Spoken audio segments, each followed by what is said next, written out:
Good evening, everyone. Welcome to week 9 of our module 3. Okay, so we only have 1 week left. Then you would have already completed module 3, which is all about syndromes.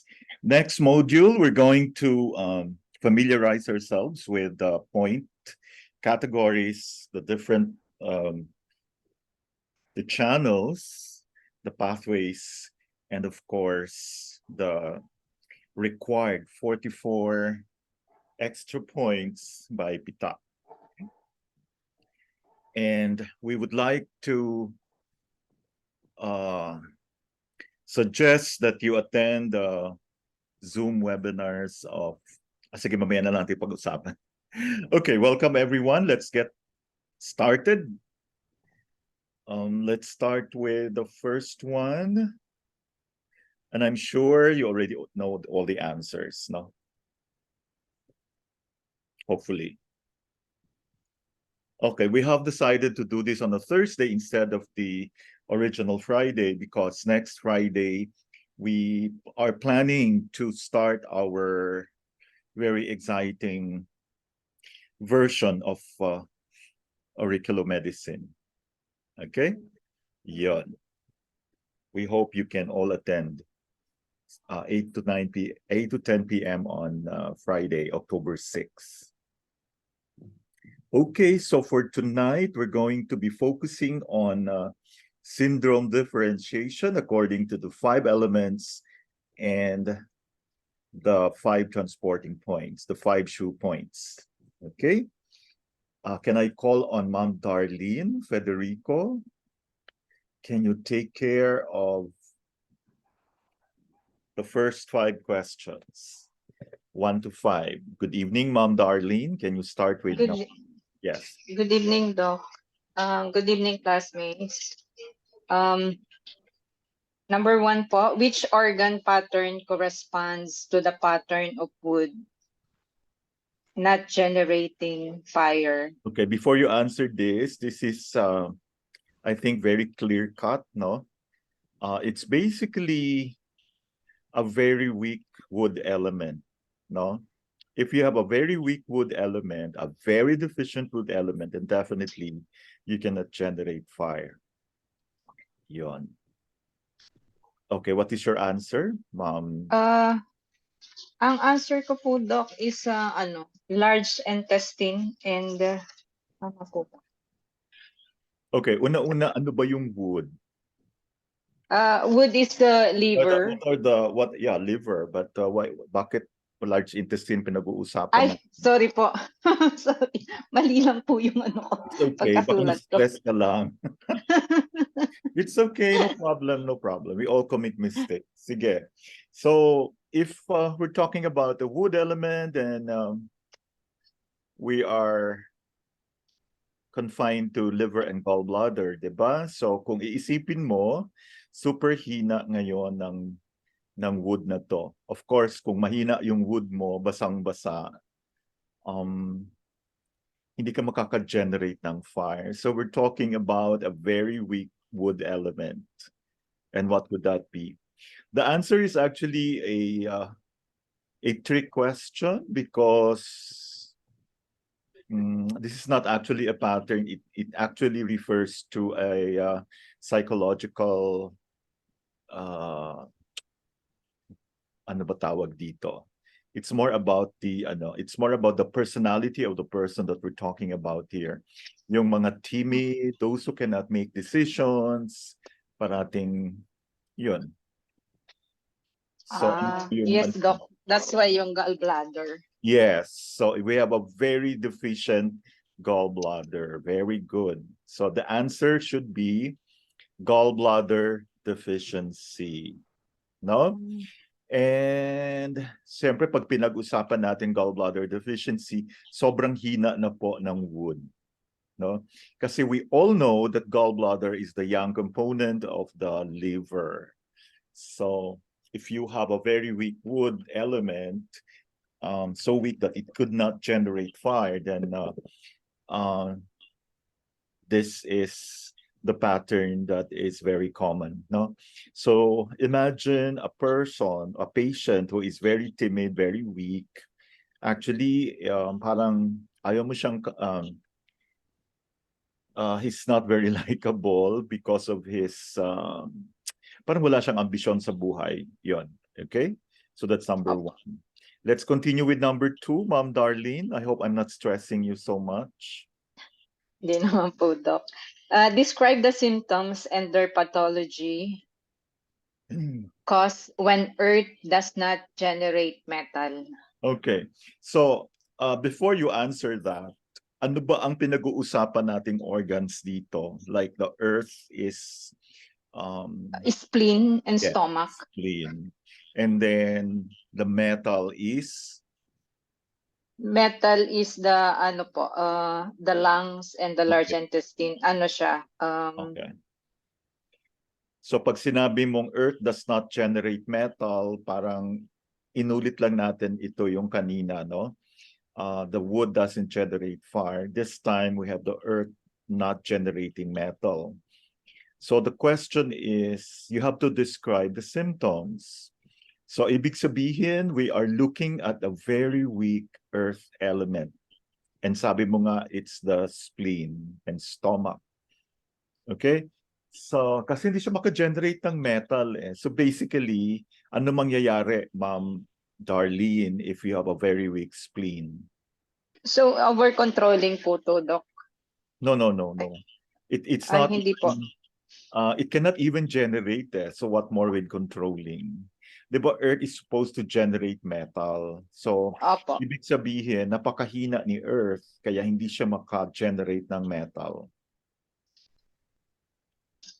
So, sinabi mo kanina, spleen po yung Earth, no? Yes po. Ano ba Yes yung po. magiging problema pag meron kang spleen deficiency? Spleen deficiency, ano po, This is very common. In fact, we see that uh, ano often po, in clinics. may Okay. dampness po, Doc. Okay, so the end result is damp and phlegm. Okay, so what Yes is po. your answer here? So, if mahina ang spleen, definitely mahina din yung lung. And, diba, from the spleen, ito transport ng spleen supposedly sa lung. Okay, but this time, mahina na nga eh, no? So, ang daming phlegm. So, anong symptoms? Yung sabi mo nga kanina, phlegm. And you have Ano to po, discuss the pathology. Okay. so may Okay, by the way, if you have spleen deficiency, ano ba yung posibleng mangyari? And we all know that the spleen is the source of energy. So we are looking at a person who is devoid of energy, right? yes po. So unbalanced po yung spleen and stomach, So parati Doc. siyang pagod, of course, no? Ano pa? Ano pa? Um, So kung pagod po ang spleen, hindi siya makakapag-transport, hindi niya matutulungan si lungs. yes And po. you mentioned earlier that a very weak spleen will make you produce a lot of phlegm. Opo. And if you have weak, how do you call this?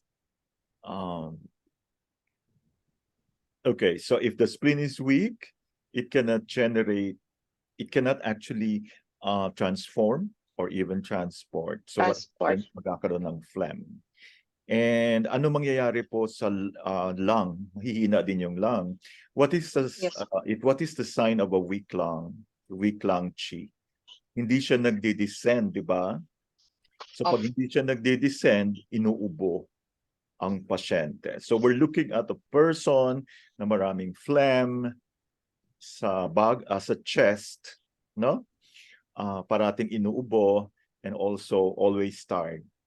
Because why is the patient tired? Because the spleen is very deficient And you mentioned earlier, this can lead to the formation of dampness, eventually phlegm. And phlegm, we all know, will actually affect the descending of lung qi. Actually, hindi siya magde-descend. So ano mangyayari? Uubuhin yung pasyente at magkakaroon ng phlemas ang chest. Okay? So this is supposed to be your answer. Do you agree with the answer? Phlegm in the chest, cough, and tiredness caused by a deficient spleen. Eventually, you will have phlegm formation. And we all know that if the presence of phlegm can actually obstruct the descending of lung qi. So Yes uubuhin po. at saka magkakaroon ng phlegm sa chest. Okay? I hope that's Okay po, Doc. thank you. Yes po, kasi yung answer ko is phlegm fire. Mali pala. Okay. So in this case, how are you going to help the patient? Na hindi po pwedeng phlegm fire. Wala siyang talagang Walang hit.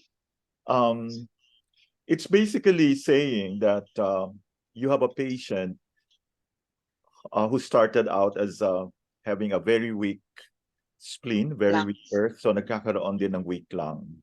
Okay? Kasi nga, ang mother ng lung is the spleen. Are we clear? Yes po, And Doc. as a good practitioner, you will not only be focusing on the lung, you have to be focusing on the spleen.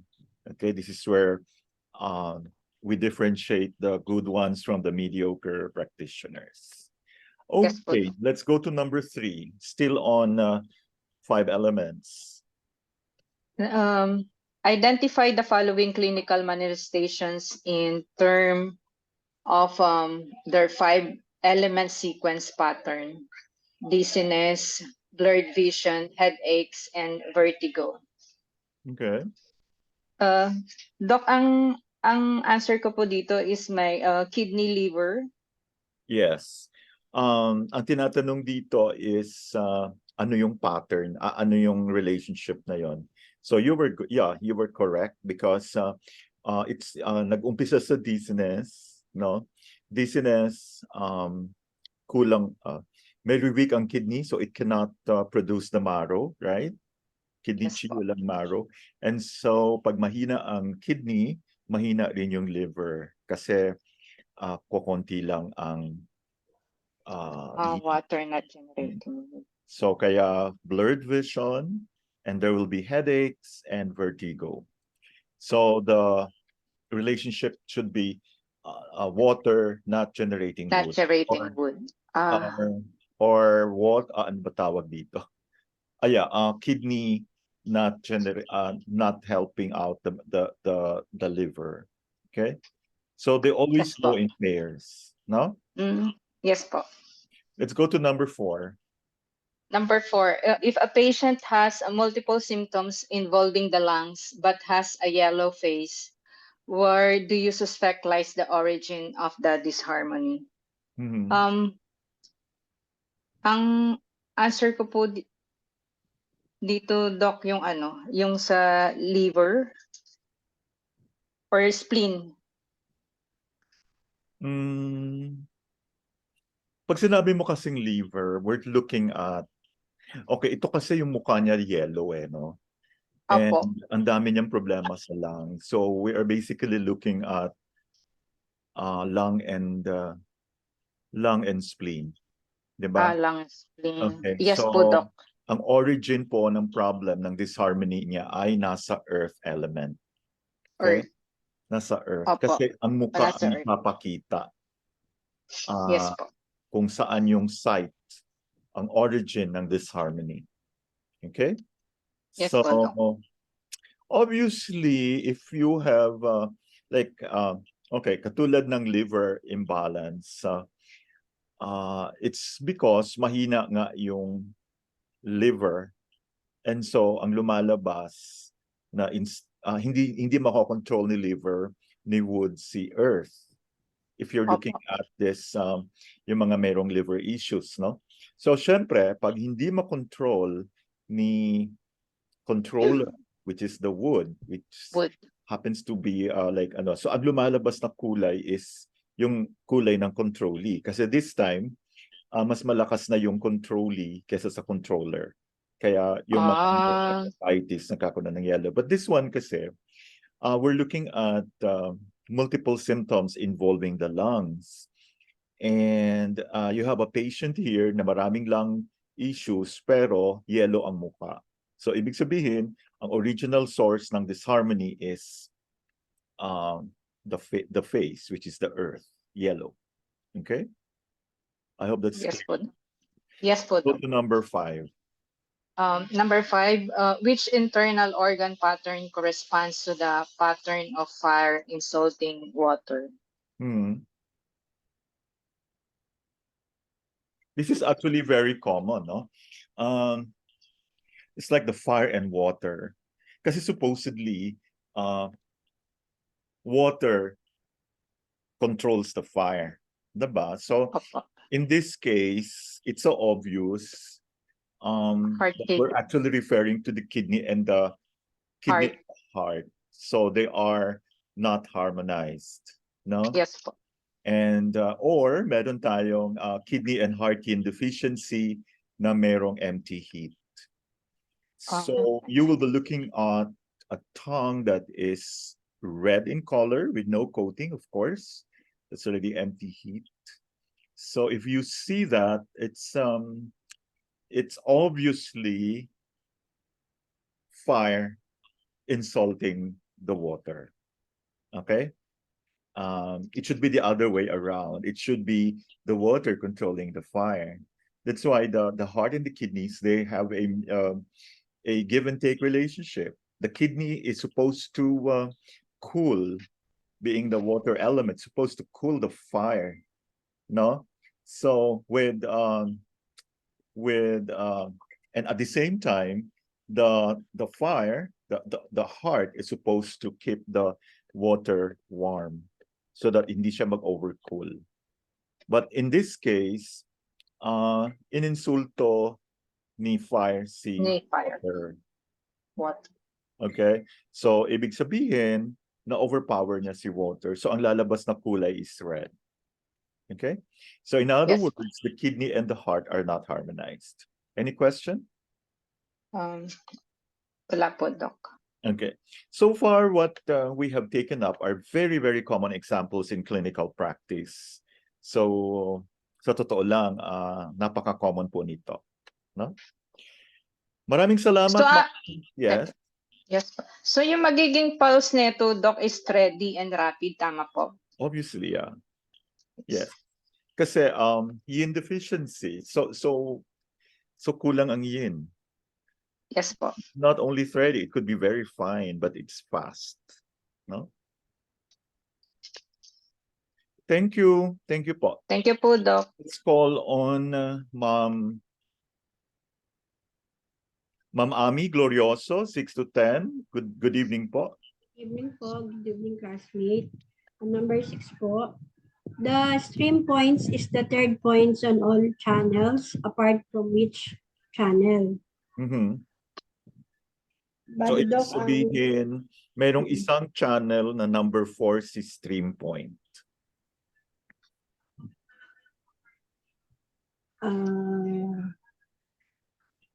ang sagot ko, Doc, is gallbladder channel. Okay, very good. Gallbladder channel. This is a very common question. Very, very, it's always asked. No? Fourth point siya pag nasa gallbladder channel. Okay, let's go to number 7. Number 7. Describe the state of chi at the well points.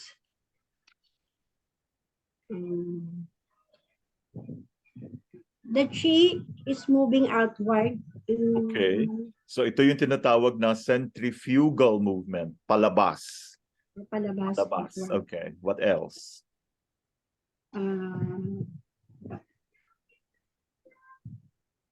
It used to eliminate the pathogenic factor in this point, and then. Okay. Actually, this is very superficial.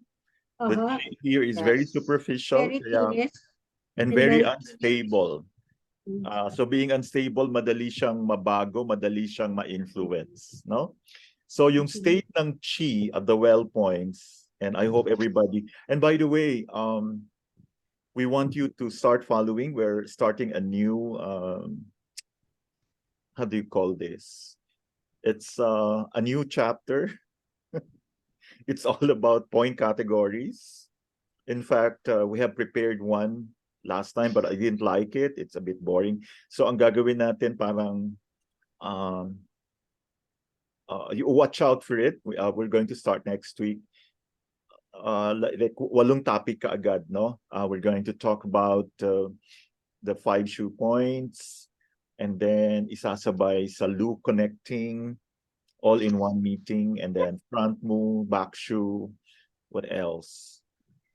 Accumulation or she clap, yeah. What I like about naku ha, nagbuhat ng sariling bangko. Kasi like, others would just like, pag sinabi mo 5 shoe, puro 5 shoe, boring, di ba? So, ang gagawin natin, parang, in one session, we discuss all of the, pero tingi-tingi, no? And for those who have finished watching all the videos, yung iba hindi pa alam na pre-recorded. Natapos na natin yung 64, and konting tiyaga lang. We're going to have a recording soon. And if some of you would be interested to join us, we will not, we will look at it with as utang na loob. Okay. So maraming salamat, Ma'am Ami. So the state of chi at the well points, napaka-superficial niya, napaka-unstable, at saka outward yung movement ng energy, no, or centrifugal. It is easily changed and influenced. Okay, number 8. Number 8, what kind of chi is said to gather at the stream point?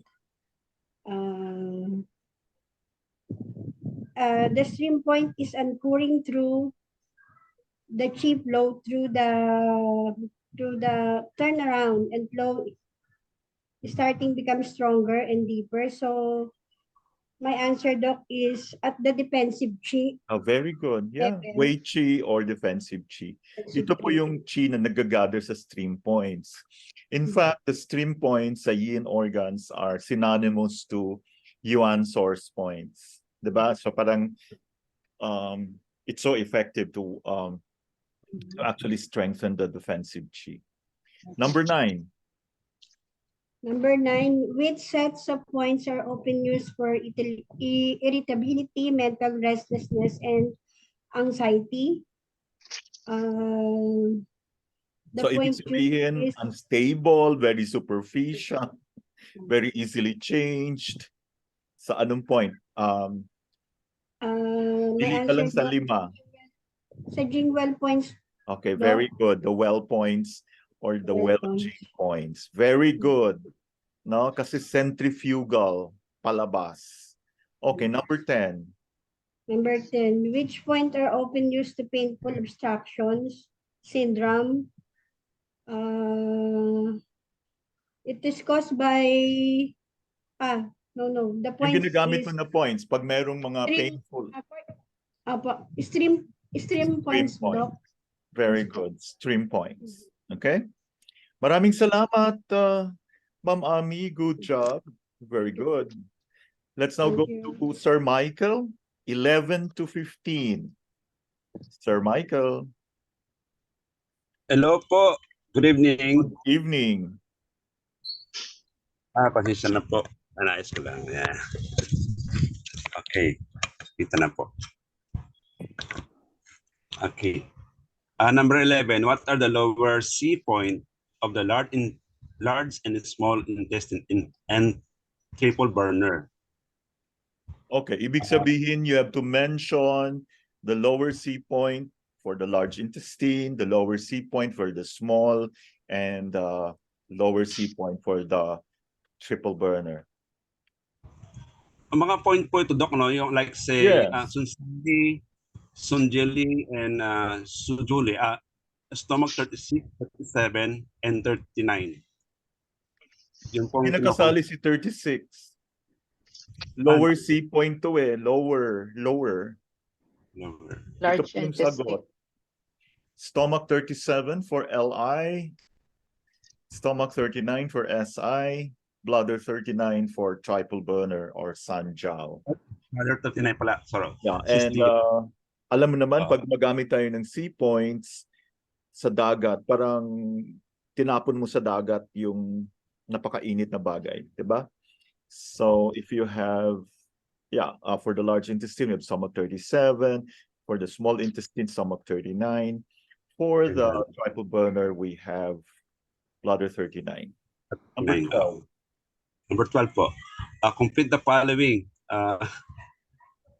The blank points of the channel are often used to treat skin. So the lower C is C points of the yin channel. Yang. Yang channel. Kasi pag skin diseases kasi, Makati, di ba? Mainit, pula. So gagamitin mo dyan yung yang channels, yung C point, yung who C point. So C points of yang channels are often used to treat skin diseases. And I think we all know where the C points are located, di ba? Can you give us examples? Eh, bakit nasa wrist na? Wala sa wrist. Nasa wrist po siya eh. Ano ba No. C points are nasa nasa elbow, nasa dito. Nasa lung 5, heart 3, stomach, bladder 40, diba? Yun. Okay. Number 13. Saan ba 13? When might you think of using the 5 transporting points according to the seasons? So, if well point is for winter, my answer, well point is for winter. For spring, point is for spring. The string point is for summer. And the river points for late summer. And sea point is for autumn. So, yun po yung answer ko. And according to the elements, when you are giving preventative, say, seasonal treatment, for example, pag winter, so gagamitin mo yung mga water points. Okay? Point na po. Number 14. Ay, water points, yung mga, water element points. Okay po. Salamat po. Number 14. Complete the following. If the channel is deficient, we can choose the point on that channel correspond to the blank element in order to tonify it. Okay. The answer for this one is base 5 element. Channel correspond to the 5 elements in order to tonify it. Or the mother element. Mother sun. Okay, sabihin na natin, mother element. Okay, for example, you have the lung channel, no? Gusto mong i-tonify ang lung. So, tatunapay ko po yung Sino ba, mother niya. anong element ba si lung? Metal. Metal Okay. po. Sino yung mother niya? Si Earth po. Okay, so you're going to use the earth point of the lung channel. No? Di ba kasi every channel has a point corresponding to the elements. Do you follow? So for example, you want to tonify the lung. So you're going to use lung 9 because lung 9 is the earth point of the lung channel. Do you follow? Yes po. Okay. Yun ba yun? Earth. Okay. Kasi ang mga yin channels, di ba nag-uumpisa sa wood? Di ba? Opo. Okay. Then pagkatapos, yung pangalawa Di ba 11 points silang, di ba? So yung una-una is lung 11, si wood point. Then we have the fire point, which is lung 10. And so the earth point, which is lung 9. So what do you think is the okay, what about kung inuubo ka parate? Parating yung ubo mo na para kang gusto kang pugutan ng ulo. Masyadong disturbing yung cough. Very dry. Anong gagawin mo? 'Di ba? So, Hanap ka ng dagat, 'di ba? opo. So, hahanapin mo yung C point. And the C point is what? The water. Water po. Lung Oo. 5. Isisedate mo siya. Asa Kasi naman gusto siya? mong bawasan. Kasi the sun, okay, di ba the sun of the metal yung lang, di ba? The sun is Opo. water. So you're going to use lung 5 because lung Lung 5 is the water point of the lung channel. We're Yes going po. to discuss that in more detail in our acupuncture 102. Okay? Number 15. According to the theory of corresponds between the 5 elements point, the pathogenic factors with points will use to clear dampness and wind. Mm-hmm. So, Of course, very easy. Pag dampness, anong mga points gagamitin mo? Dampness. So, ibig sabihin, itotonify ko po yung Anong klaseng mga points? Mga points ni spleen and stomach, di ba? The earth points, di ba? points. Pag Yung wind 9, naman, mga wood points. Common sense. So that's making things very easy now, right? yes po. Okay, very good. Congratulations, Sir Michael. Ay, by the way, we would like to congratulate all of you how you all passed daw. May mga konting corrections lang kaming inano, pero you all did well. Congratulations. And we hope you can hurdle the second exam as well. Okay. We're just preparing for it. Tatalino talaga kayo. Grabe. Okay, let's go now to Ma'am Lane Arandia. Good evening. Take care. Good evening po. Can you take care of 16 to 20? Number 16, describe the characteristics of syndromes caused by pathogenic wind. Okay. Wind is young in nature and tends to injure blood and yin. Okay. When you talk about pathogenic wind, think of the bagyo. Di ba? Pag bagyo, ano ba yung unang tatamaan? Di ba yung nasa taas? Pathogenic wind yan na nakaka-cause ng sakit. Yeah, you're good. You're okay, yeah. Pathogenic wind attack the upper and outer young part of the body first, such as head and face, at saka yung skin and the muscle. superficial part, right? Okay. So affected yung open, of course, affected si Wei Qi, diba? Si defense Qi. What else? At saka yun ang nagagawa ni wind. Okay? So ang wind, upward yan, paakyat yan, di ba? You know, outgoing dispersion, yang siya. It invades the body from outside. It attacks the upper portion. It weakens your defensive chi. At saka affected yung pores mo, yung opening and closing of the pores. Okay? So, yung symptoms? Ang symptoms niya, headache, dizziness, spasms, and deviation of the eyes. Lahat sa upper part. Tinan mo, headache sa ulo, the nose, nasal obstruction, magbabara yung ilong, and yung lalamunan mo, kakate or magkakaroon ng sore throat.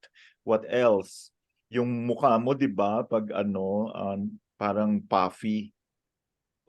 Facial puffiness. At saka meron kang aversion to wind and sweating.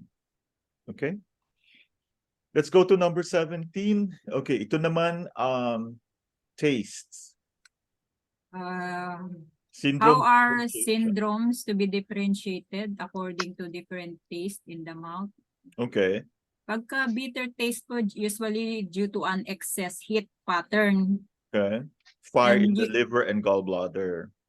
Yung constant bitter taste in the mouth, usually due to the liver fire. Mm-hmm. A bitter taste in the morning after no sleep, Mm. usually due to heart fire. Okay. A sweet taste may indicate spleen deficiency or damp heat. Okay, very good. A So, sour taste. A sour taste is usually due to retention of food in stomach or liver invading the stomach. Yeah. So, lalo na pag namamadala tayo kumain, no? Especially when we end our meals with cold water. So first, we have tastelessness, walang lasa. Spleen and stomach, mahina. Next, I'm sure you've heard of those people na nagbe-burp, nagbe-belch, tapos may amoy, tapos parang may bumalik na yung kinain mo na maasim. Retention of food yan. And then pag stickiness and sweetish taste in the mouth, meron kang damp heat in the spleen. Okay? Then bitter taste in the mouth, this was the first thing that you mentioned, hyperactive fire of the liver and gallbladder. So you would know what to do, right? So if you have a patient na hindi malasahan yung pagkain, then you have to do something about the spleen and stomach. So pag parati siyang nagkakaroon ng GERD or foul belching, then you need to really look into retention of food. So this is where you might want to use REN 12 or even bladder 20, bladder 21, REN 6, no? Even stomach 36, spleen 6. And then we have yung parang stickiness and sweetish taste in the mouth, damp it in the spleen. Now, bitter taste, alam na natin, hyperactive fire of the liver and gallbladder. Let's go to number 18.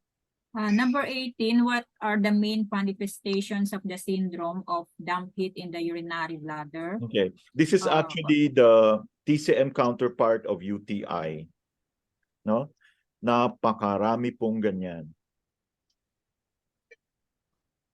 Heat plus painful, frequent, urgent urination. Okay, what fever, else? Fever, thirsty, sweating, pain in the low abdomen, urethra, low back, foul smelling, dark yellow urine, bloody urine, stone urine. Kaya pag we will also take up during our biomedicine urinalysis. You might want to request already. May makikita kang mga pus cells, red blood cells, no? So, as you mentioned earlier, pag damp heat, may frequency and urgency of urination. Hindi mo mapigilan yung pag-ihi and then balik-balik. And difficult urination, maliliit lang lumalabas, tapos reddish tinge, tapos pwede rin may burning pain in the urethra, no? So, of course, you have to look at the tongue, feel the pulse, slippery and fast, right? You might, the patient might report blood clots or stones in the urine. Kaya yung iba nagpapanik, bakit may dugo? So that's basically damp heat in the urinary bladder. Bakit? Siguro for the past, I remember I met someone, staff ng where I do my acupuncture. She was the manager of the spa and she was telling me, meron siyang, pag nagpanic siya, umihi siya, may lumabas na dugo. And so sabi ko, what have you been eating for the past few days? And she told me, ang dami niyang parties inattend, puro lechon. And of course, pag may lechon, may malalamig. So good luck. Pinainom ko lang na maraming tubig and did something with the points, no? So red tongue, yellow coating, so that's very heat, fairly rapid pulse. Okay, let's go to number 19. Ma'am. Number 19, how is lower back pain caused by deficiency of kidney Qi, cold damp, and blood stasis to be Okay. differentiated? So you have here 3 types of low back pain. The first one is low back pain or LBP due to kidney Qi deficiency. And then you're supposed to compare that with low back pain due to cold damp and low back pain due to blood stasis. Okay. Let's start with low back pain caused by Qi deficiency. Pag kidney deficiency po, Doc, yun po yung may lower back pain, feel weak, and deficient heat Lahat symptoms. sila may low back pain, but ano yung pagkakaiba ng tatlo? So pag may kidney Qi deficiency, yung onset niya hindi ganun ka-immediate. Insidious siya, dahan-dahan, di ba? Lalo na especially when you are so stressed or it's like ang dami mong ginagawang work. So dahan-dahan yan. And the pain is not really that bad. It's mild, then protracted siya, no? And of course, when you talk about kidney Qi, that's Qi deficiency, there will be weakness, no? We all know that pag meron tayong kidney Qi deficiency, we are talking about lumbar region, sa lumbar and the knee, no? Low back pain and knee pain. And then, lumalala po yung pain niya pag na-stress siya. And nawawala siya pag nagre-rest, nagbe-bed rest. So this is very common amongst people who have been working all their lives, no? Yon. Kaya lalo na yung mga nakatayo lang the whole day. Okay? So hindi ganun ka-ano. Do you want to add anything else, Ma'am Lane? Yung tawag cold damp naman, Doc. Okay, cold damp. So how do you characterize the pain, the low back pain in cold damp? So usually, pag cold damp, syempre, dumadating yan pag na-expose ka sa cold or damp, no? 'Di ba damp, yung mga let's say nakaupo ka sa semento ng matagal or ang tagal mo nakababad sa pool, sa beach, ano pa, or malamig ang weather. And of course, pag sinabi mong damp, the clinical manifestations, meron tayong heavy feeling, no? And of course, heavy, mabigat yung feeling niya talaga. So that's the key word, heavy sensation and pain in the lower back and stiffness of the muscles actually. And, so mahirap mag-bend, Doc? Yeah, mahirap mag-bend. Very limited yung flexion mo.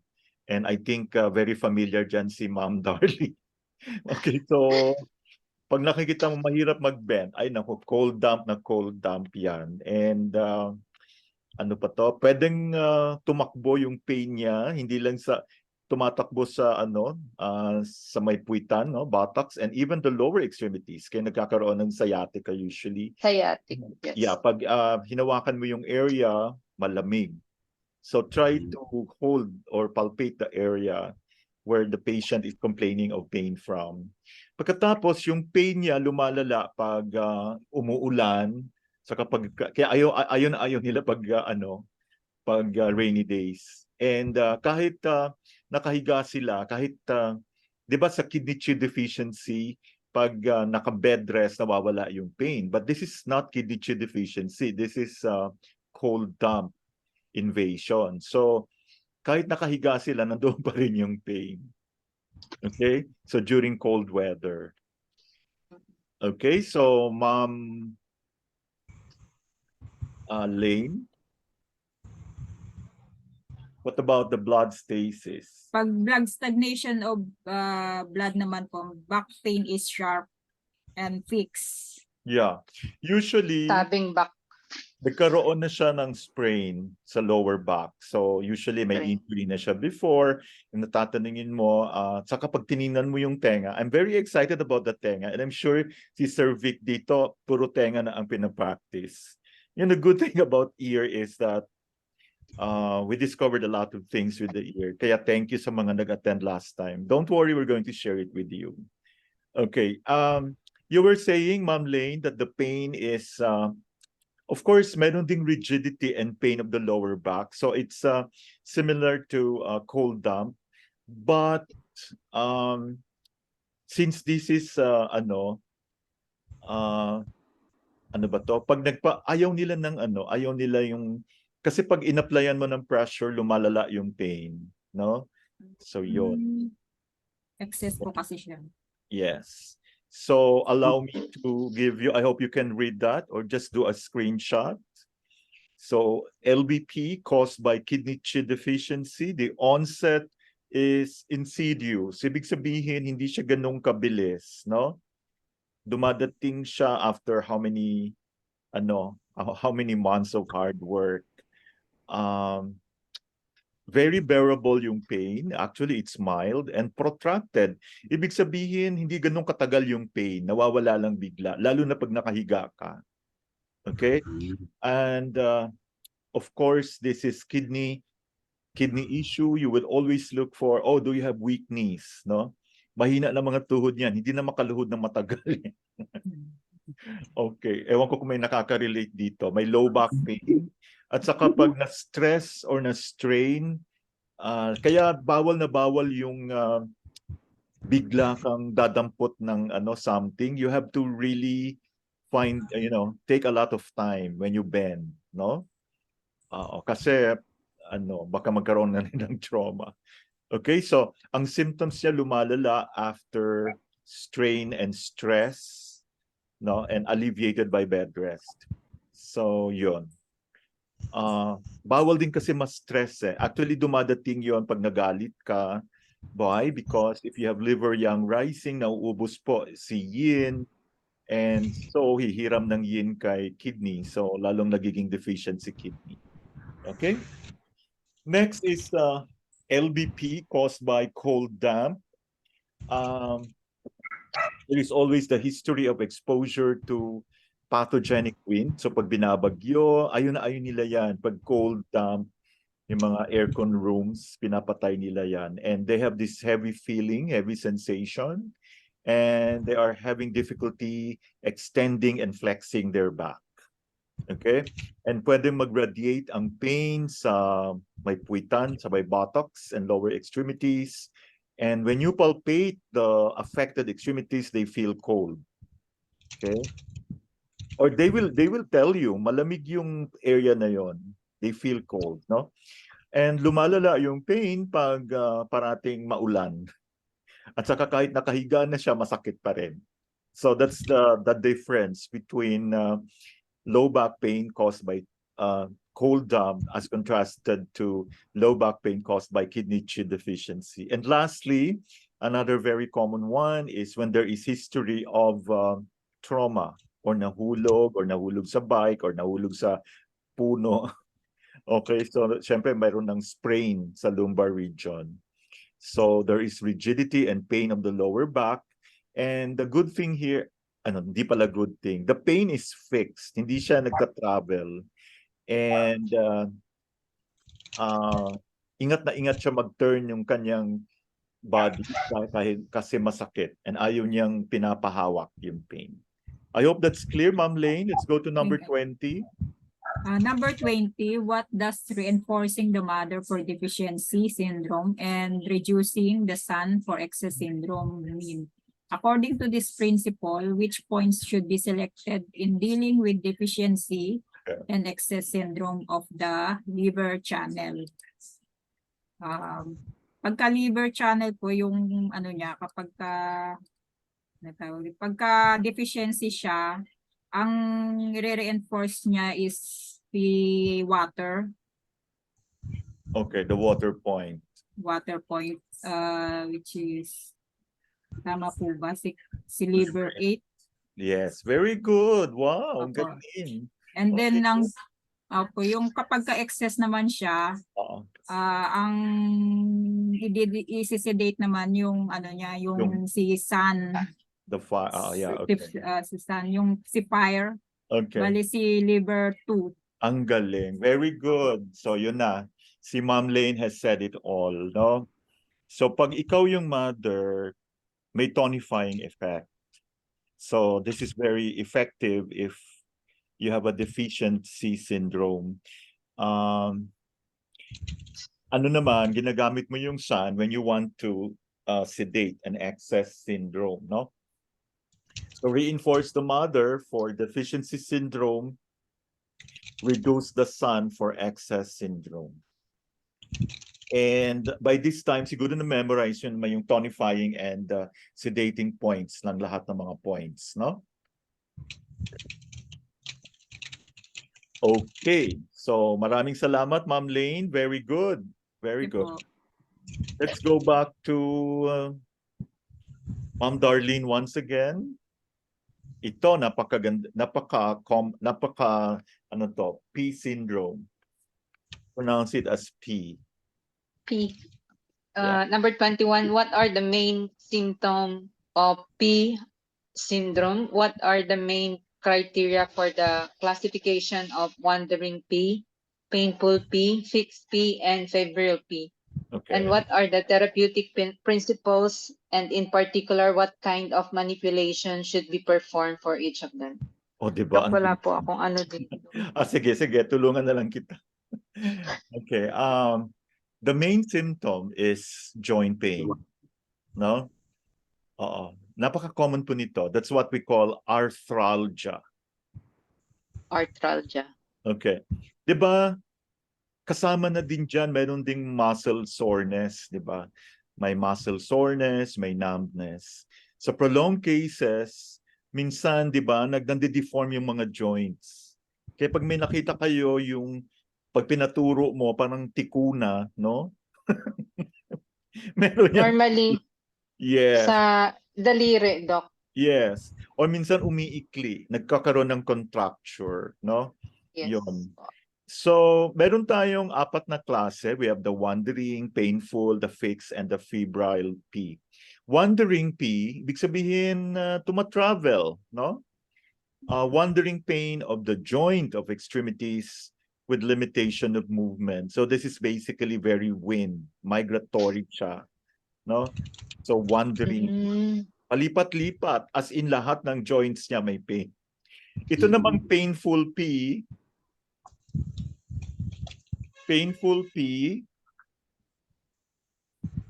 wait lang ha.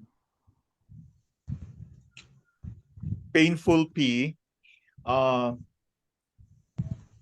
effective pag inilagay mo ng hot compress. No? Usually, ito yung pinakamasakit talaga, no? Due to cold. So, Parang sa blood stasis, blood stagnation, Doc. yes. Pero walang inflammation. Opo. Pag may inflammation, that's called febrile P. Mainit, no? So, isipin mo ganito, tatanungin mo, yan bang nawawala pag nilagyan mo ng hot compress? O pag nilagyan mo ng cold compress, lumalala. That's painful P. It's usually due to cold. Walang inflammation. Pag tinignan mo yung joints, wala kang makikitang maga, no? Yes. Ito mang fixed P, fixed pain. So, provoked by cloudy or wet weather. So, kahit nakahiga na ito siya, masakit pa rin. Damp naman to. Yeah, and nako, I'm sure si Sir Vic, ay nawala si Sir Vic. Nawala si Sir Vic. Bakit kaya nawala? Okay. So, yun, papasok. So, lalo na pag tag-ulan, no? Or cloudy weather, yun yung fixed P. And then febrile P, arthralgia with local redness, swelling, and tenderness. Ito na yung may may damp heat, no? Can you see now the connection? And before we continue, let's congratulate our president, the real president of LAM, Sir Albert Machete, for Sir Doc, ikaw ang president. Congrats po. actually Hindi po ako president. Congrats! Siya po talaga ang president kasi hindi na tumatanggap ng matatanda, no? So, Hindi po. pilit lang talaga nila ako. Doc talaga. O balitaan mo naman kami, Sir Albert, para Okay, nag-ocular visit po kanina. Ay, by the way, good morning everyone. ay, Good good morning na. evening. Good Good evening. morning. Good morning. Pakita ka naman ng Anyway. mukha mo. Ayan, Doc. Oh, di ba Ang, bumata? kanina, para sa kaalaman ng lahat, nag-ocular visit ang pitak dito sa lung and nakita naman nila everything is okay. Kailangan lang nating i-display some of the certification ng mga practitioner natin na nandito sa lung. Okay. And of course, yung kay Doc Hector, then kay Dr. Webb is already here na. Ay. So, lang naman yung ano nila. Then, in-encourage tayo na yun nga, mag-apply na rin for the clinic accreditation. Wow. Separate ano lang siya. So, we will get another name Application. for that yung business, Another fee. Okay. business permit. Pero nakita naman nila yung ating area is okay and natutuwa sila because during that time nandito rin si Dr. Webb Ay, nagte-training. salamat sa Diyos. So, Ganilo. and then pinalita din sa atin na there are lots of mga gumagamit nga ng name nila na nag-a-apply for higher level which is for the CA. Kaya lang, yun nga, alam naman nila na ang ating CA program started last August lang. So, ayun, at alam nila kung sino yung naka-enroll sa CAA program din natin.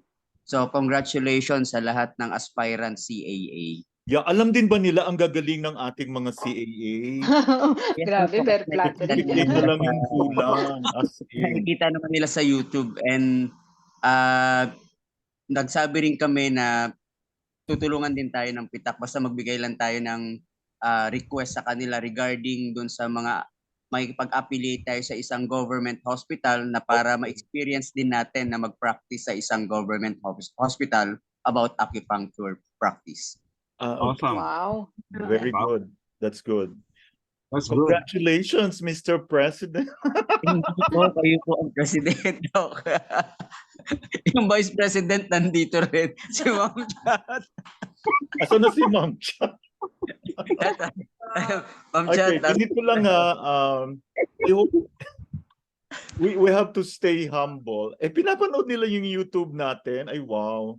Wow naman. tapos sinabi ko na rin po sa kanila na darating din yung time na may mga visiting tayo, lecturer. So sinabi lang nila na ipa-certified lang natin sa pitak para at least legal na lahat. And everything's okay naman. Nakita naman nila yung sa system natin. Gusto lang nilang makita yung mga forms natin. So pinagagawa tayo sa registration. So by next batch 2, although yung batch 1 is magpipill up talaga ng registration form na natin. Oo. So kasi gusto nilang makita ng pitak. Although sa atin lang yung file, makita lang nila yung system flow natin. Okay. Okay. Kayang-kaya mo yan. Hindi, kaya papatulong pa rin ako sa inyo ni Doc Ryan. Okay. Anyway, mamimit you si Dr. Ryan on sa October. He will join us, no? And sige, I promise to be good.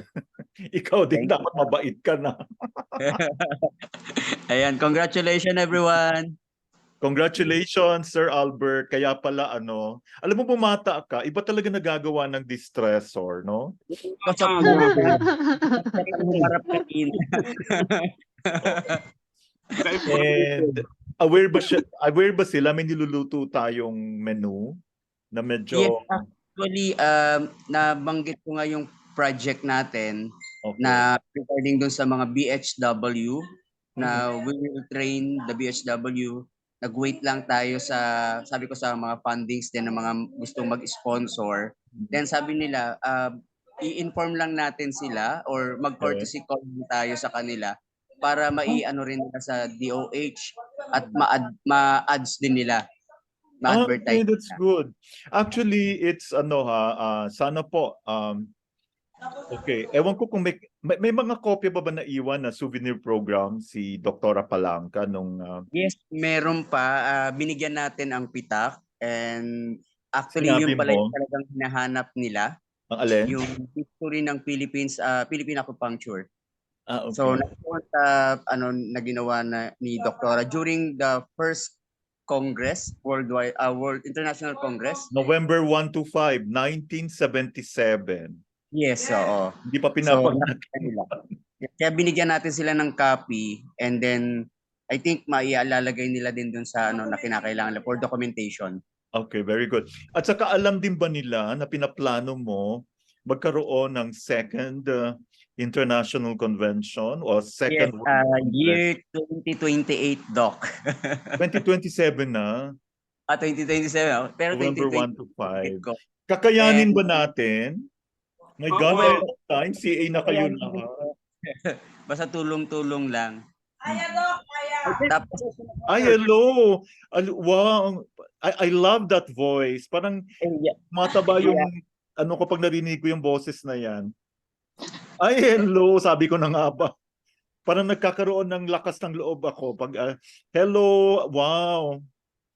Alam ko may kinalaman yung ano. Okay na yung ano mo. Malapit na. Aldo. Yung CA Yes. niya. Oo. Ano mo yan? Ang alam ng ano ngayon Dok, ng may nagano tayo sa proper. ng Wait. PITAC is 2025 pa mag-a-apply tayo for CA lahat, and then the CAA okay. is next year. Oo. Ay, actually, mukha na ngang CA itong mga ito eh. Yeah. Dok, ano may interview din kami? Oo. Ay, kailan yung stroke management mo ulit? I heard it was very in demand.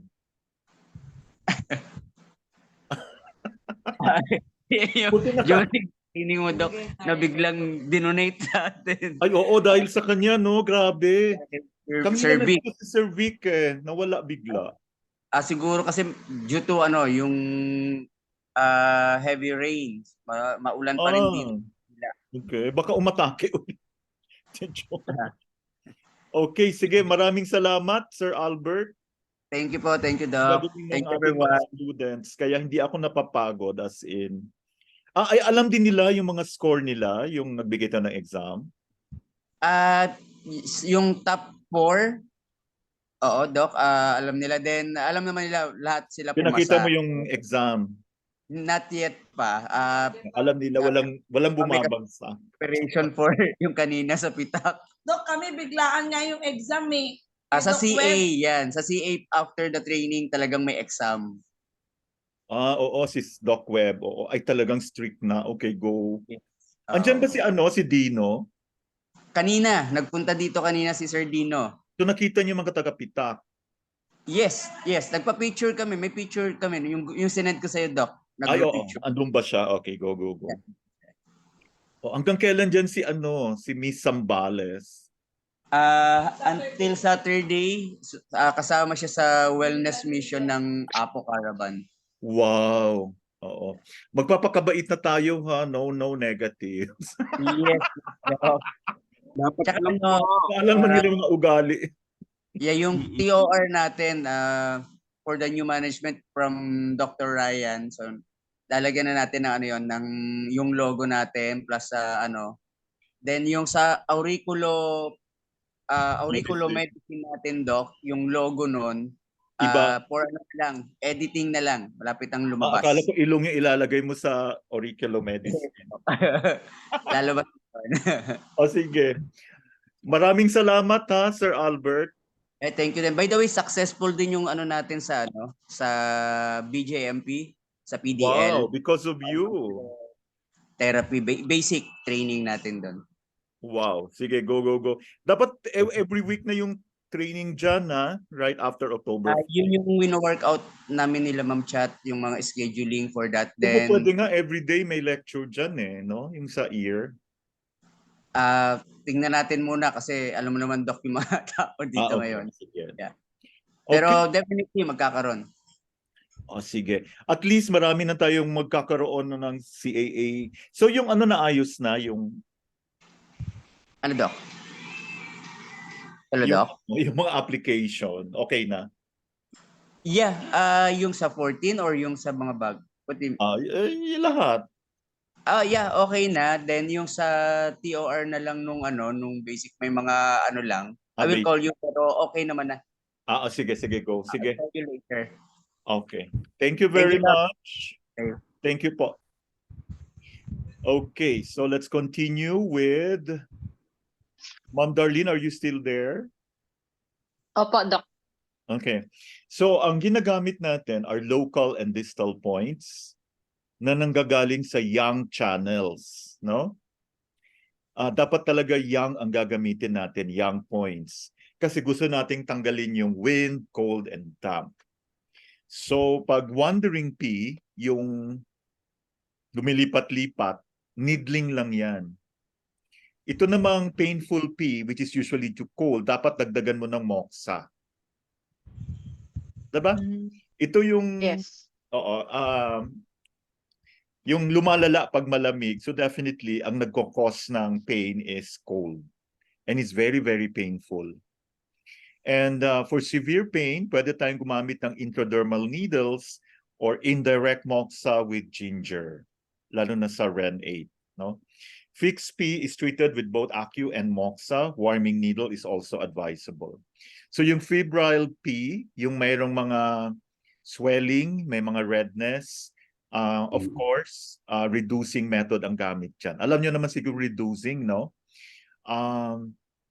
You needle deep and then dahan-dahan mong tatanggalin parang paalis at tapos saka pag tanggal mo sa needle kailangan mo siyang takpan kasi gusto mo siyang kailangan mo siyang buksan pala, iwanan mo siyang bukas, ibig sabihin kahit dumugo siya paduguin mo. So yung tonifying, which is not going to be used sa febrile, kailangan mo siya takpan. Anyway, we are going to learn all of that when we talk about acupuncture clinic administration. I hope that's clear. So, importante po talaga na, kaya ngayon, we're thinking of something na sa ear lang, ay nako, may na-discover kaming kakaiba. Like, even all the etiology pwede mong gawin sa ear. Okay? Anyway, that's another thing. And what I like about the ear is there is no rule regulating the practice. So you can actually, and I also did AcuLift without using needles on the face, sa ear lang. And it's Effective ba, Doc? very fast ang effect niya. Kaya nga sabi ko, dapat sa akin din gawin muna. Oo, pero ang Yes. ganda kasi walang needle sa katawan, walang needle sa very effective. I still need to do it on probably 10 other people to master. it works and all. So may technique ako na develop. This is kakaiba because we need to integrate a lot of things here. You have to know the cause. You need to know what points to use. Example, if you're going to do liver 3, you need to look at the toe area, the toe point, and also the liver point on the ear. And it's so amazing. And alam naman natin itong dito, yung earlobe is the face.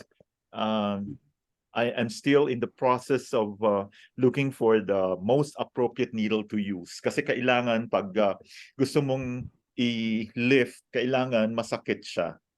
No? Kasi 'di ba, nagkakaroon ka ng mga lines. Grabe. It's so amazing. No, it's something that will excite a lot of people. But sa ngayon aral muna tayo, okay? Okay, let's go to the next one, Ma'am Darlene. What are the main clinical manifestations of dysmenorrhea due to deficiency syndrome? Okay. What are the commonly used prescription and manipulation? Okay. So the main manifestations, alam niyo naman pag dysmenorrhea, lower abdominal pain. No, nasa late stage na or after menstruation. Mild pain but persistent, responding to warmth and pressure. So pag menstrual flow scanty, so that's deficiency. Pinkish in color. So ibig sabihin walang blood stasis, no? So ang gagawin natin dito, tonification and moxa. So sa REN4, we all know that REN4 is to tonify the yin and yang, di ba?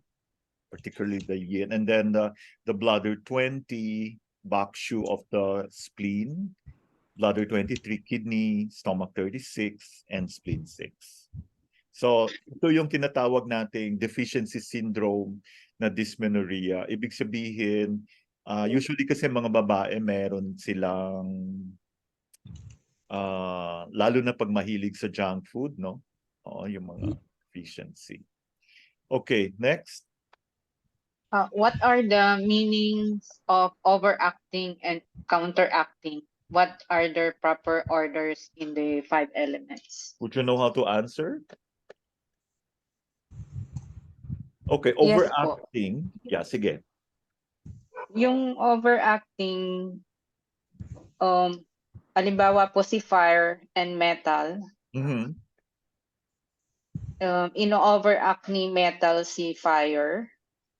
No, Apparently.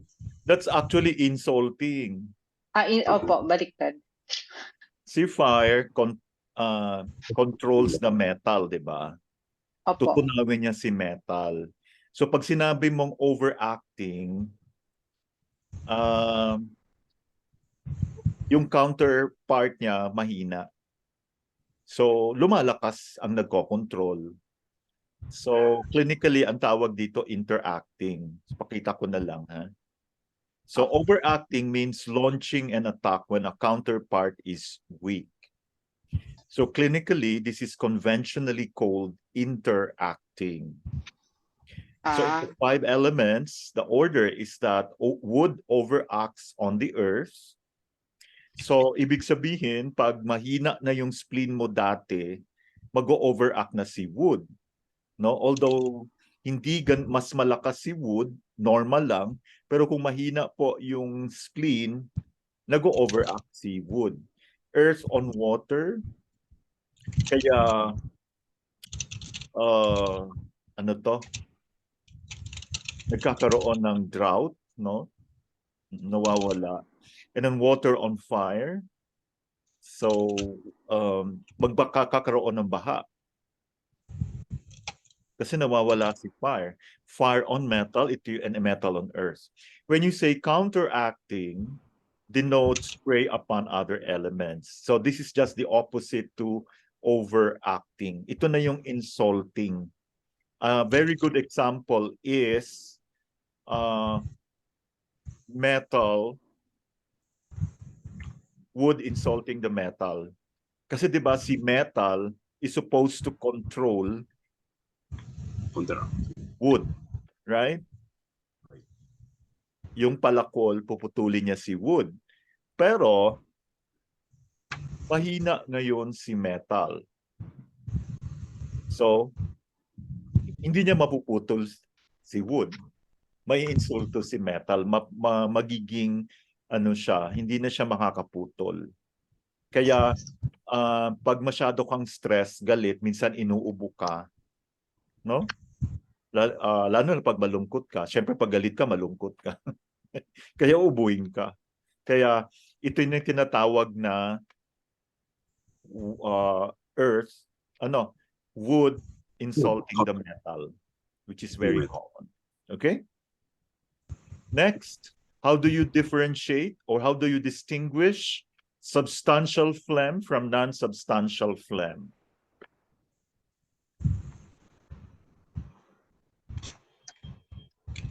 Anong pagkakaiba?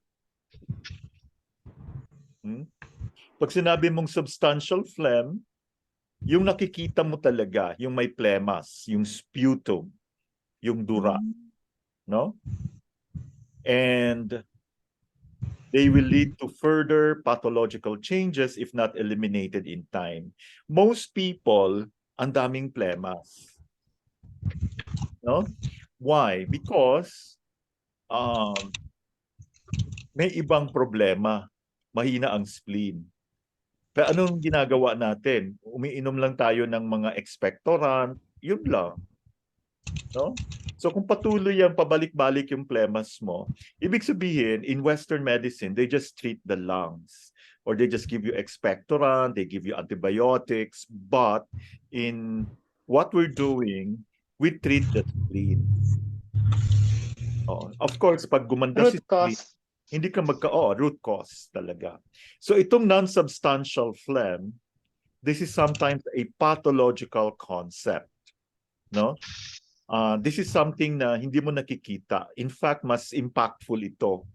Kasi this could mean that your cholesterol is high. This could mean that you will have masses. O meron kang bukol-bukol dyan, may mga cysts. No?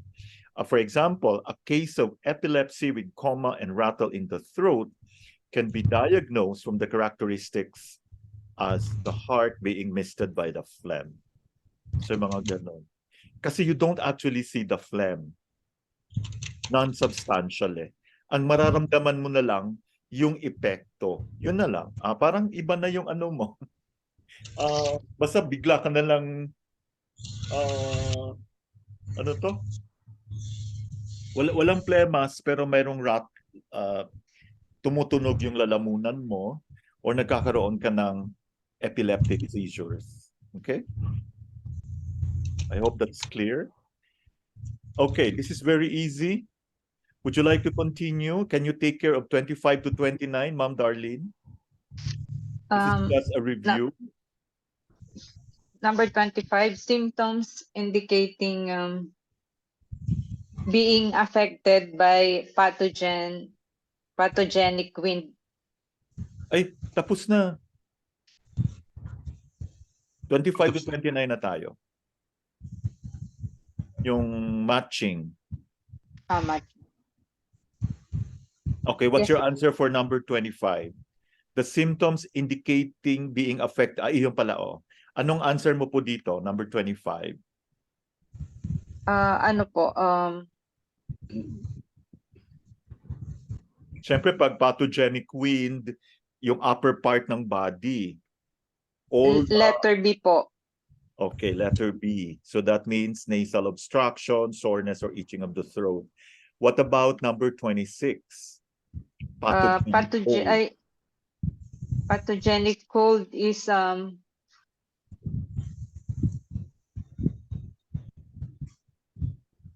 rough. Letter C po. Wait lang.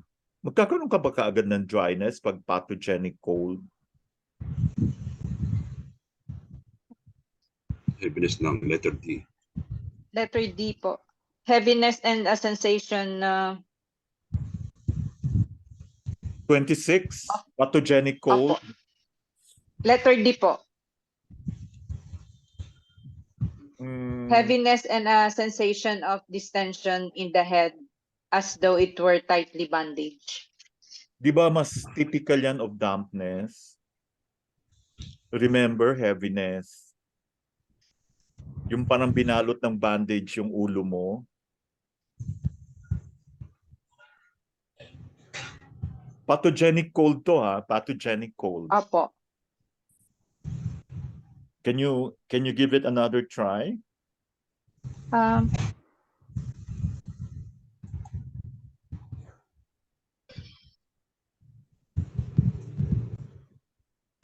Kanina pathogenic wind. Punta naman tayo sa pathogenic cold. So wala na si A. Wala na si B. What about if pag sinabi mo kasing pathogenic cold, pwedeng kumain ka ng malamig or pumasok yung lamig. So ano yung nararamdaman mo? Diarrhea, magkakaroon ka ng diarrhea. And then anong klaseng diarrhea yun? Ano makikita mo sa dumi mo?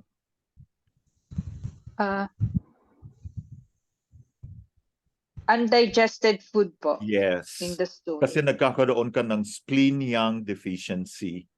Tapos clear ang urine. Siyempre pag clear ang urine, walang heat, so cold yan. Tapos increased volume, madami. Di ba? Pag pathogenic cold, madami yung ihi mo. Tapos yung dumi mo basa din. Minsan hindi pa form yung stool mo. Okay, what about pathogenic dampness? Symptoms indicating being affected by pathogenic dampness. So yung keyword Letter D, dyan, yeah, heaviness, no? heaviness. Tapos yung sensation mo parang binandage yung ulo mo. And of course, we have sticky and sweetish taste in the mouth. No? Yeah, that's very spleen and stomach. That's very dampness. What about number 28? Number 28, symptoms indicating being affected by Yeah. pathogenic dryness. O yan Ito yung, na po yung letter C. yes, rough skin or chapped skin and dryness of the throat, pathogenic dryness.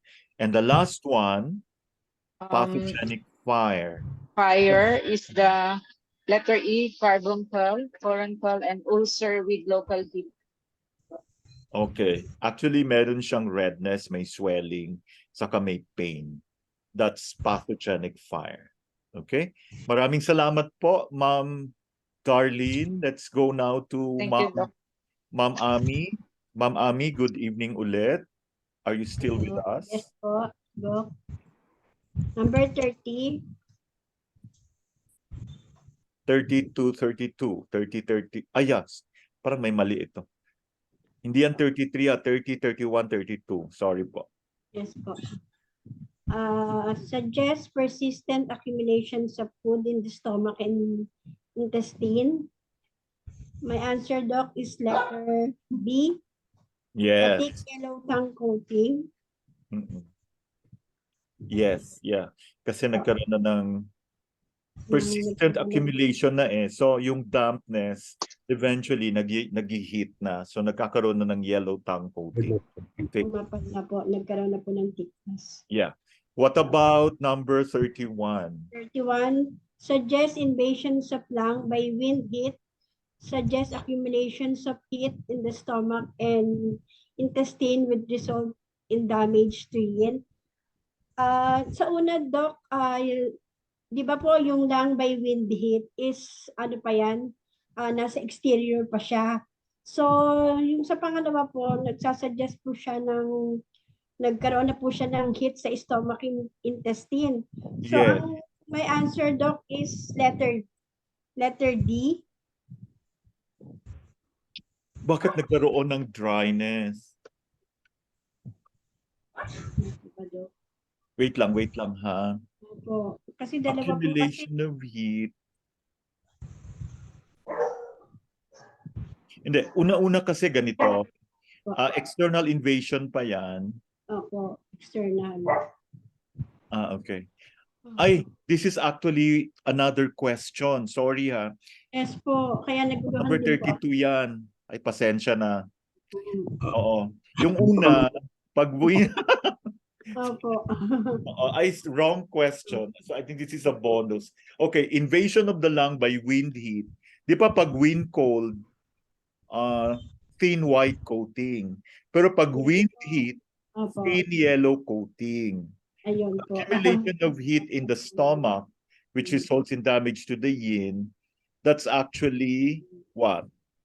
Dry yellow tongue coating. Yes po. kasi na-damage na po ang yin. Damage na po. Tapos yung dry damp heat in the interior or blockage of the lungs by phlegm heat is Yellow sticky tongue Sticky coating. tongue Letter coating. C. Yes po. very Opo. good. Thank you po. Okay, next we go to, can you answer this, ma'am, para matapos na tayo? Number 33 to 35.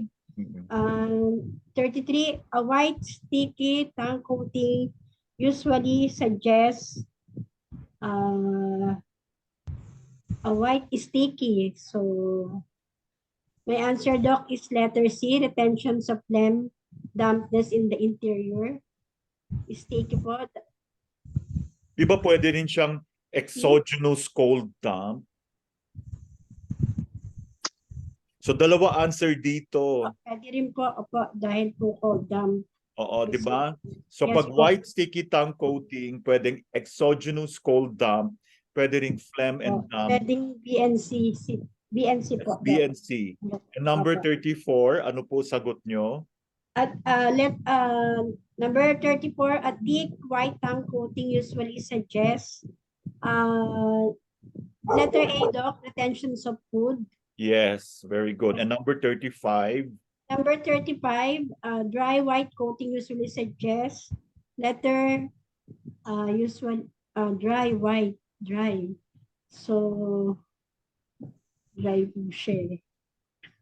My answer, Doc, kasi dito is invasion of exogenous cold. Lentil, oo. Yung mga Opo. peste. Okay, sige. Opo. Dry white coating. Very good. Maraming salamat po, Thank you. Ami. Let's now Salamat go po. to Sir Michael, who is so ready with the next 8 questions. Okay. Okay po. Number 36. A patient with a red reflection suggests. My answer to this one is existing of heat, letter A. Okay, so automatic, ha? Okay. Reflection. So, number 37. A patient with a bluish purple complexion suggests stagnation of blood or severe pain, letter C po. Okay. Any And comments? 38. A Yeah. patient with green complexion suggests a sixteen of color or deficiency of blood, letter B po. Okay. So I hope this can really guide you when you start seeing patients already, no? Kapag yung mukha niya, ay yung complexion niya pulang-pula, check mo kaagad yung pulse tapos yung dila niya, no? Or pag masyadong maputla, then you would be thinking of blood deficiency or cold, no? And also pag bluish purple, baka severe pain. Okay. Number 39 to 42, Sir Michael. 39. Watery diarrhea with abdominal pain and barbag regmus suggests. What is borborygmus? Hindi ko po. Okay, merong Borborygmus. orchestra na meron ka naririnig ng mga sounds, vowel Okay, yeah. sound. Oo. Bowel movement. So watery diarrhea with abdominal pain and borborygmus. Anong pattern po yan? Letter D po, Doc. Cold and dampness. Yes, In the very good. Watery with taka abdominal pain. Cold can cause abdominal pain. And of course, pag may borborygmus, we all know na nasa intestine. Okay, number 40. 40. Loose stool and undigested food suggests a deficiency of splenium. Very good. Actually, naulit lang yan kanina, no? Sa totoo lang, paulit-ulit yung ating question hanggang sa mabingi na mabunga. Okay, number 41. 41. Slight abdominal pain, borborygmus, and diarrhea once or several times in the morning at dawn. My answer to this one, Doc, is deficiency of kidney yang. Okay, why does it happen at dawn?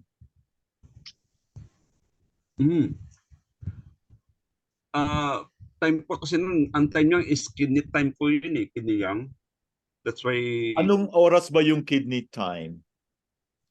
5 to Gabi 7. yun, kidney. 5 p.m. to 7 p.m. So, 7 ibig p.m. sabihin, napakahina niya at 5 a.m. Opposite. Okay? So, and also, when you have kidney yang deficiency, you will also have spleen yang deficiency. It follows. But basically, pag sinabi mong at dawn, alam nga naman spleen. Ang spleen, it's either gabi or 9 a.m. to 11. Diba? So definitely this is the kidney. Kasi yung the time na mataas yung kidney energy is 5 p.m. to 7 p.m. So yung opposite niya would be 5 a.m. to 7 a.m.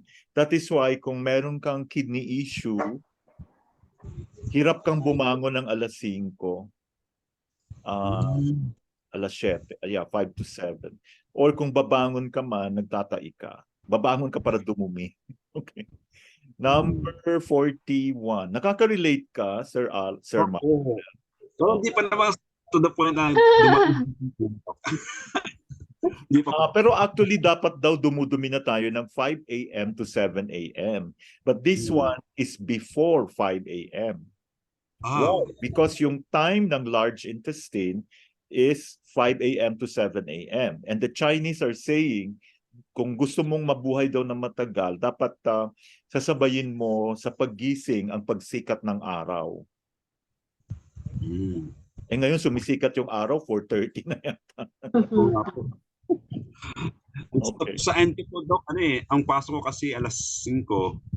So, as early as 4, gising na rin ako. Dapat nga 3 a.m. di ba?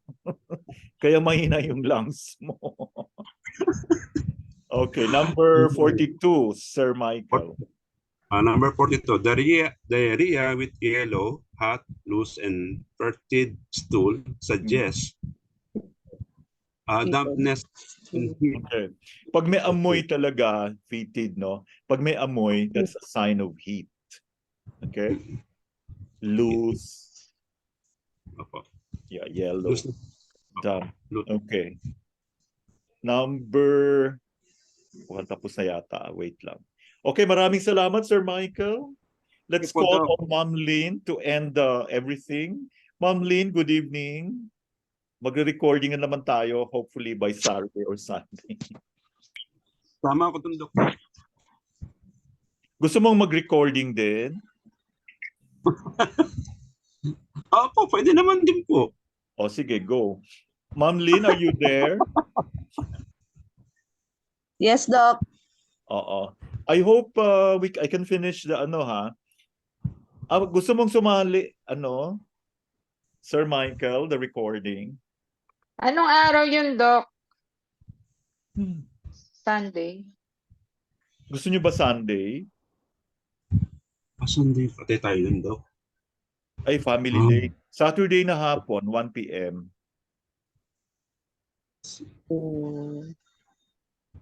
Tinan na lang natin. Tingnan lang po natin, Doc. Okay. Okay, Ma'am Lynn, can you take care of the remaining 43 to... Doc? Sige. Okay po.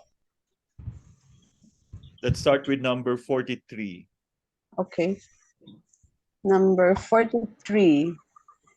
Dry cough with scanty or no sputum accompanied by afternoon fever suggests dryness of lung due to a deficiency of yin. Yes, of course. The key word here is afternoon fever. This is not really fever, no? Ito yung tinatawag na low-grade fever. And they will be surprised bakit parang nilalagnat na sila ng konti pagdating ng 3 p.m. Yo. So dry cough, that speaks a lot about dryness. Scanty sputum or no sputum. Okay, so the main issue here is yin deficiency. Okay, number 44. Number 44, a cough with excessive sputum, which becomes more severe in winter and accompanied by anorexia, suggests deficiency of yang of the spleen. Yes, this is worse than spleen qi deficiency. And of course, when you have spleen yang deficiency, you are very, very sensitive to cold. Okay, number 45. Number 45, needling with reinforcing method combined with moxibustion can be applied to the syndromes of deficiency of yang of the spleen and deficiency of kidney yang, B and C. So here you could see that kidney yang deficiency and spleen yang deficiency, they always coexist. Okay? One cannot do without the other. Kaya, yun. Number 46, please. Number 46.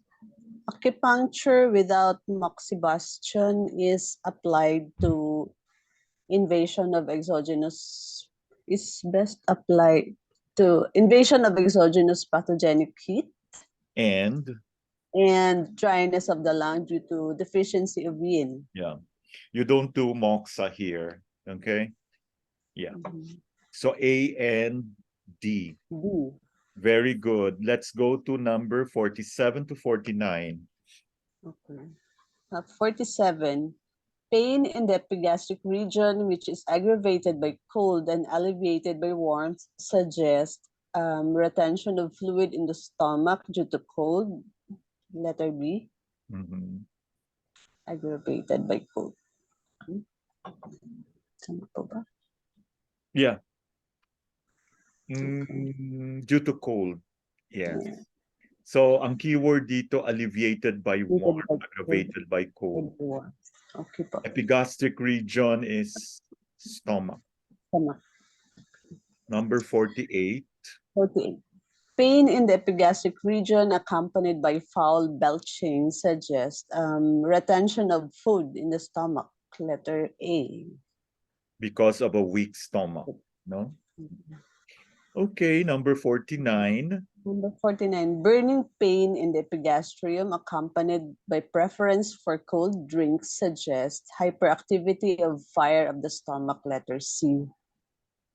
Okay. Then the last one, 50 to 53, very easy. It's about 50. menstruation. Okay. Number 50, post-menstrual lower abdominal pain, which is reduced by pressing and accompanied by a scanty reddish menstrual flow, suggests a deficiency of blood. Letter D. Okay, this is very obvious, no? Pag sinabi natin na-relieve by pressing and there is reduced menstrual flow, scanty menstrual flow, then that speaks a lot about a deficiency syndrome. Okay? So, and it comes after menses, post-menstrual lower abdominal pain, alleviated by pressing and accompanied by scanty reddish menstrual flow, blood deficiency. So we tonify, we nourish the yin, diba? Number 51. Number 51, excess menstrual flow, which is deep red color and of shortened cycle, suggests a heat syndrome of excess type. Letter A. Okay, what do you mean by shortened cycle? Lesser than 28 days yung pagitan ng menstrual Because there is period. more bleeding. Yeah. Diba? Because the menstrual flow is in excess. Okay, number 52. Number 52, a prolonged menstrual cycle with scanty light color discharge suggests, letter B, cold syndrome of the deficiency type. So if the menstruation is scanty, think of a long period, no? Prolonged menstrual cycle. Pag heavy yung bleeding, think of shortened menstrual cycle. Okay, the last one. Okay. Premenstrual distending pain in the lower abdomen, which is aggravated by pressure and a dark purplish menstrual fluid clots, is a stagnation of qi and blood. Letter C. Yeah, aggravated by pressure. So this is very excess, no? And another keyword Distending here pain, is, yeah, stagnation of qi. dark purplish Dark menstrual purplish fluid menstrual clots. fluid, stagnation of blood. Okay. Wow. Thank you very much for joining. I hope everybody had fun. We are very proud of you. May konting mistake lang po sa pag-check namin. So all of you got an additional 4 points. Wow. Yeah. So I don't think we need to mention, add nyo lang. But anyway, that's not very significant. It's just that there was an oversight. And siguro next time, I was so focused kasi in no repetition every 5, pero hindi pala talaga. Nagkamali pa tuloy. So I should have changed the order. And according to Dr. Webb, parang hindi daw masyadong madugo yung 5 choices, no? Oh. So mukhang sakit sa dibdib. Pero you all passed, di ba? You all did well. So I felt that this time, I will have 4 choices, but this time it will be the Morse type. Medyo madugo din siya, pero I think it's going to be exciting because especially when you think about syndrome. Ano ba? Ano ba yung diagnostics? Oo. Diagnostics kasi we're more into knowing the features, di ba? So I felt na napakagandang exam dito would be yung Morse type. What is Morse type? You have 4 options, 1, 2, 3, and 4. You answer A if 1, 2, and 3 are correct. B if 1 and 3. C if 2 and 4. D if 4 is correct. E if all are correct. 5 options pa rin. Pero I think it is going to be easy. And I'll try to make sure na walang repetition every 5. But don't follow that if you feel na parang, kasi baka mamaya naging katulad nung ano, alam ko, alam niya yung answer, pero ininan niya na walang repetition. But I think my mistake there was meron pa lang talaga repetition. Anyway, congratulations everyone. Siguro next week, this will be our last, we're still going to meet on Thursday. We'll make it Thursday because on Friday, we're planning to give an intro on auricular medicine, the lamp edition, the lamp version.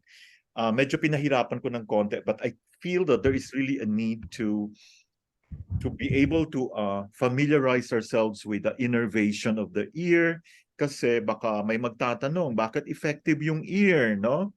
And also you need to know the embryology and yung bang isang tingin lang alam mo na kaagad yung ano. And I tell you, I've been doing a lot of readings on the ear, and some were even I did some experiments, and thank God they all worked. I hate to say this, but the facial enhancement using the ear is even better and faster. Grabe. Grabe na to. Very Tuwa yung ating Vice President, si Dr. Ryan. Pero medyo na ano lang ako kasi I was expecting him to do it on my ear. Pero parang hindi nata yan na-gets. But anyway, kukulitin. Dapat kasi di ba, pag ginawa mo sa isa, lalo nang ito like this one, you need to do the gallbladder.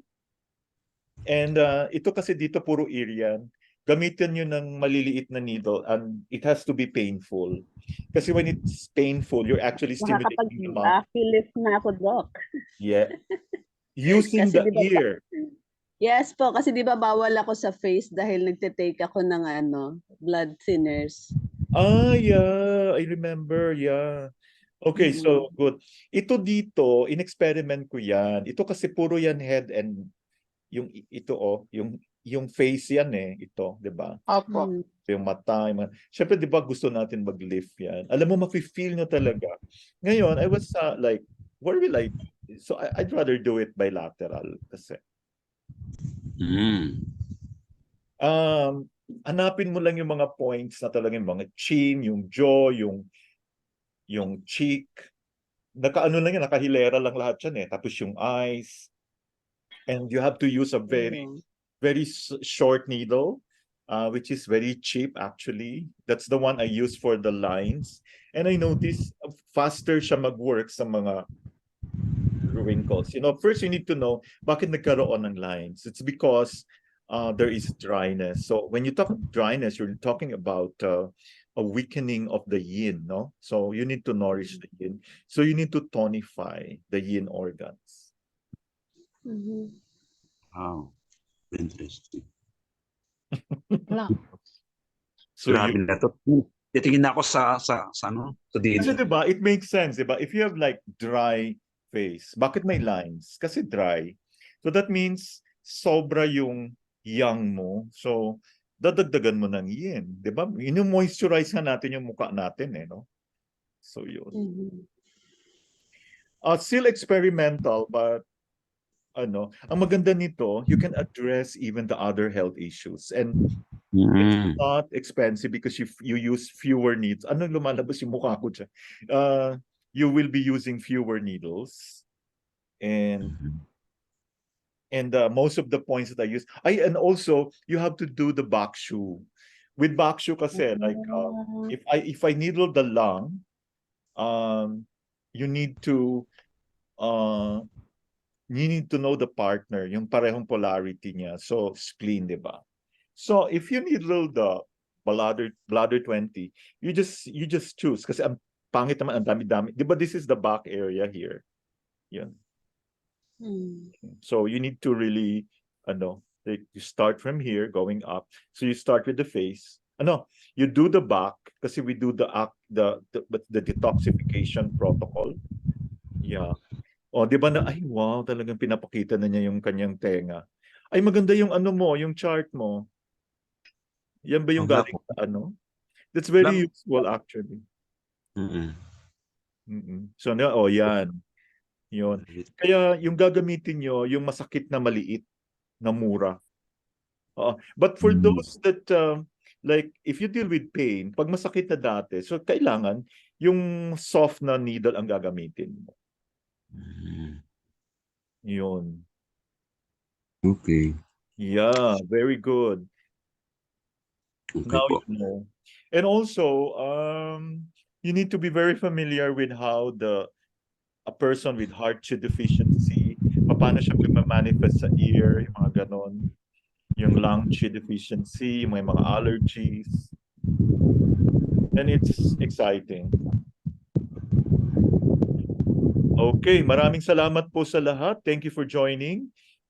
Enjoy the Doc. rest of, we're having our weekend very early. Maraming salamat. See you again next week and hope you could invite a lot of people for October 6th. Okay? Maraming salamat po and congratulations. Bye-bye. Thank you, Doc. Thank you. Good night, Thank you. everyone, and po. congratulations. Bye. Thank you po, Doc. Salamat po.